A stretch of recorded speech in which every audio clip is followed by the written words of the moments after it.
Vlada Republike Srpske čini sve da poboljša uslove za penzionere, da očuva socijalni status i upravo zbog toga ove godine penzije su u 2 navrata povećavane, a nastavit će se i u narednoj godini, kaže Milorad Dodik, predsjednik SNSD-a.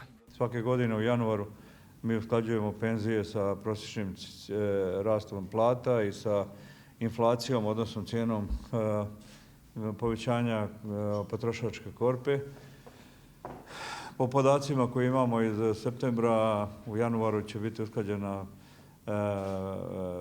penzija za 6,25%. Pokušavamo da uspijemo da u decembru osiguramo isplatu decembarske penzije, kako je to i predviđeno, a na kraju decembra da pokušamo, odnosno nadam se da ćemo uspjeti da isplatimo i decembarsku penziju pred praznike koji očekuju sve nas, a to je Nova godina i Božić pravoslavni. Iz Republičkog udruženja penzionera poručuju da je saradnja sa vladom Srpske dobra i da im omogućava da provode aktivnosti širom Republike Srpske. Penzije se redovno, znači odpočev od 2016. godine, usklađuju svakoga 1. januara u skladu sa rastom potrošačkih cijena i prosječne plate.